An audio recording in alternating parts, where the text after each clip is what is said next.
Welcome back to Movie Recaps. Today, I'll share with you a Christmas comedy drama film from 1947 based on a story written by Valentine Davies. Spoilers ahead. Watch out and take care. The story takes place between Thanksgiving and Christmas Day in New York. The film begins with an old man trying to mouth something to a store manager at a popular toy store, Macy's. The manager asks him to come to the door as he can't hear him through the window. The man tells the store manager the correct order of Santa's reindeer. He says that no one else would notice, but he still wants to help. When the store manager asks his name, he says it's Kris Kringle. Just so you know, Santa Claus is also called Kris Kringle or St. Nicholas in some countries. At the annual Thanksgiving parade, the newly hired Santa, Kris Kringle, sits with children. The event director, Doris Walker, doesn't attend the parade and goes back to her home to rest. Her neighbor in the building, an attorney, Fred Gailey, babysits Doris's daughter, Susan. Susan tells Mr. Gailey that her mother and father divorced when she was just a baby. Her mother doesn't read her any fairy tales, and she doesn't believe in Santa Claus. Mr. Gailey finds it intriguing, and when Doris arrives, he asks her about it. Doris says that she wants Susan to be realistic. Susan invites Mr. Gailey over for Thanksgiving dinner, which Doris is at first hesitant but later accepts. Mr. Gailey thanks Susan for the invitation. At Macy's, Kris Kringle is hired to play Santa at the flagship store. The toy department head, Mr. Shellhammer, advises Kris to recommend overstocked items to the undecided shoppers. Kris is unhappy about not getting children what they want. So he ignores Mr. Shellhammer's advice and directs a woman to another store whose son wishes for an out-of-stock fire engine. She is impressed by Kris's honesty and helpfulness and informs Mr. Shellhammer that she will become a Macy's loyal customer. Mr. Gailey takes Susan to see the Santa Claus. Despite being raised not to believe in fairy tales, Susan's belief is shaken a bit after meeting Kris. Doris tells Susan that he's only a nice man with a real white beard and gets upset with Mr. Gailey for bringing her there. She strongly wants Susan to be realistic so she doesn't grow up believing in something that wasn't true and have her heart broken. Mr. Gailey tells Doris that she is projecting what happened to her on her daughter, but Doris tells him to respect her wishes about her daughter anyway. Doris invites Kris to her office and asks him to tell Susan he is not Santa Claus, but he insists that he is. Doris takes a look at his details in the employee form and finds the Santa's reindeers as his next of kin. She gets anxious and fires him. R.H. Macy, the owner of the Macy's toy store, calls Doris and Mr. Shellhammer to his office and announces bonuses for both of them and Kris on account of the positive publicity and goodwill for Macy's because of Kris's honesty. Doris tells Mr. Shellhammer that she has already fired him, but Mr. Shellhammer tells her to hire him back ASAP and arrange his mental examination with Macy's psychological counselor, Dr. Albert Sawyer. Doris hires Kris back and tells her to take the mental evaluation. Kris easily passes the test and predicts the reason for Dr. Sawyer's irritability to be his disturbed marital life. Dr. Sawyer denies it, however, when Kris leaves, he receives a call from his wife demanding money for her idle brother living with them. Despite no evidence, Dr. Sawyer insists on Kris's dismissal, but Doris refuses. Dr. Sawyer warns that Kris could cause harm in the future. To avoid Kris causing any trouble, Mr. Shellhammer suggests that he should stay with a store employee who can keep an eye on him. Doris suggests that Mr. Shellhammer has a spare room so Kris can stay at his place.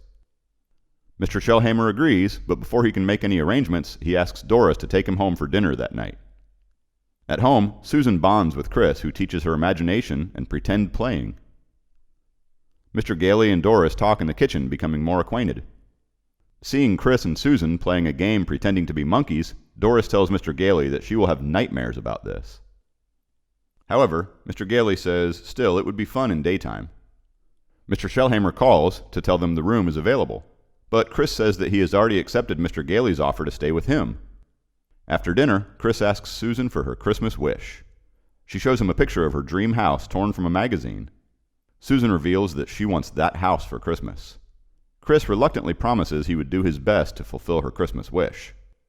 Later, working on Susan's wish, Kris asks Mr. Gailey about his plans to buy property. Mr. Gailey tells him he is interested in buying a nice place away from the city.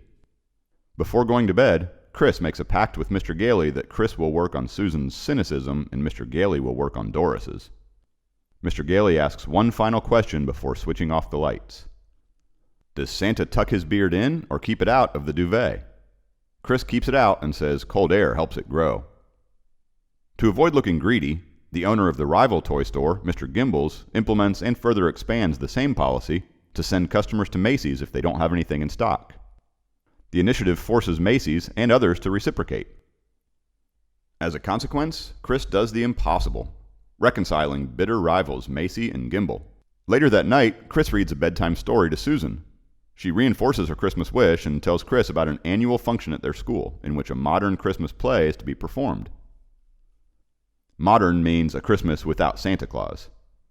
The guest speaker is Dr. Sawyer, speaking on the subject, Exploding the Concept of Santa Claus.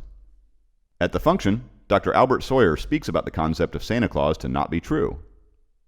As he speaks aggressively about how the whole concept is unrealistic and childish, Kris sneaks up behind him. The children laugh and enjoy Kris's entry, but Dr. Sawyer continues. However, when he says that people dressed up as Santa Claus are hiding their guilt and they are far from being amusing and ridiculous, Kris takes it personally and hits Albert in the head with his cane. Sawyer exaggerates his pain in front of Mr. Shellhammer to have Kris confined to Bellevue Hospital. Mr. Shellhammer asks Doris to talk to Kris, but she refuses, saying she has grown fond of him and doesn't want to hurt him. When she leaves, Dr. Sawyer devises a plan to trick Doris into working with them. He tells Mr. Shellhammer that they'd ask Doris to bring Kris to the car for a promotion with the mayor, and then they'll take him to the hospital.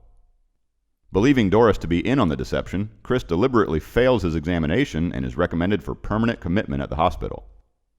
Mr. Gailey persuades Kris not to give up as his efforts were showing positive results.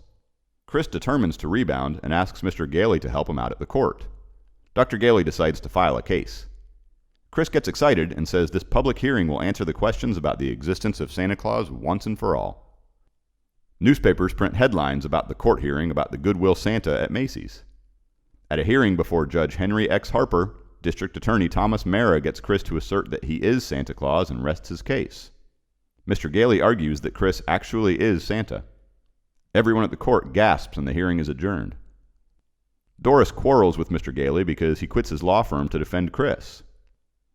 She is more realistic and tells him that he has put his whole career at stake for such an ambiguous case. Disheartened by Doris's disbelief in him, Mr. Gailey suggests they part ways, as even being in a relationship, Mr. Gailey can still feel her repulsiveness. The next day, Mr. Gailey calls Mr. Macy as a witness. When Mara asks if he believes Kris to be Santa, Macy starts to equivocate, but when pressed, he thinks of the defamation denying his own Santa would bring to his store, and responds, "I do." On leaving the stand, Mr. Macy fires Dr. Sawyer. Mara requests Harper to give a clear ruling that Santa does not exist. Harper's political advisor, Charlie Halloran, gestures him to talk before he can conclude the case. Harper takes a recess.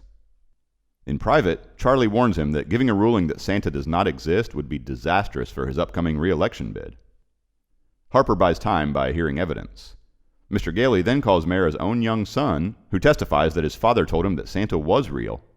Mara concedes the point. Mara then demands that Mr. Gailey prove that Kris is the one and only Santa Claus on the basis of some competent authoritative evidence. Mr. Gailey requests time until the next day to bring out the evidence. Susan writes Kris a letter to cheer him up, which Doris also signs. Susan asks where to address it. Doris tells her to address it to County Courthouse. This gives Doris an idea. She calls the New York Post Office mail sorter at the dead letter office. She asks if they received any letters for Santa Claus and suggests delivering all of them addressed to Kris. At the final hearing, Mr. Gailey brings Kris the bad news that he didn't find any competent authority to back Kris's claim as the court had demanded. However, Kris, reading Susan's letter, is overjoyed and isn't bothered. Doris takes Mr. Gailey outside to tell him about the evidence she created. She informs Mr. Gailey of the arrival of the mailbags at the courthouse. Mr. Gailey presents Harper with 3 of the letters addressed simply to Santa Claus that were just now delivered to Kris, asserting that the post office, a branch of the U.S. federal government, has acknowledged that Kris is the one and only Santa Claus. Mara objects on the grounds that 3 letters alone do not constitute sufficient proof, while Mr. Gailey tells Harper that he hesitates to produce many more such letters that he says he has. When Harper insists, Mr. Gailey has all of the letters addressed to Santa Claus in all of the mailbags dumped onto Harper's desk. Unpiling himself from the deluge of letters, Harper, with great relief, dismisses the case. Everyone cheers and celebrates. On Christmas morning, Susan loses faith in Kris when he does not give her the house she wanted, and tells her that he did the best he could. She cries and tells him that she should have known that her mother was right and Kris was only a nice old man. She runs away and Doris follows her. Kris invites Mr. Gailey and Doris to an afternoon party at his old age home. He describes the route to the home that avoids traffic. Doris tells Susan that Kris actually is Santa Claus, and sometimes, even when common sense defies some things, you've got to believe in things, and that is faith. Along the way, Susan sees the very image of her dream house with a for sale sign in front. Susan demands that Mr. Gailey stop the car, whereupon she joyfully runs into the house, exclaiming, "Mr. Kringle is Santa Claus!" She relays what her mother told her about faith and runs toward the backyard to see the swings that she wished were there. When Mr. Gailey learns that Doris had encouraged Susan to have faith, he suggests they purchase the house. Doris joyfully agrees. He then boasts that he must be a great lawyer since he proved an eccentric old man was Santa. However, when he and Doris spot a cane in the house that looks just like Kris's, at first Doris says that it must belong to the previous homeowners. But Mr. Gailey says that maybe, but he's not so sure that he is an extraordinary lawyer who did what he did. Maybe he didn't do a miracle and proved something that was actually true. The movie ends. This movie has been presented with many awards and has been preserved for its aesthetic importance. And rightly so, it is an all-time Christmas favorite. I definitely recommend it if you haven't seen it already. Show some love for this Christmas classic and subscribe to our channel for more.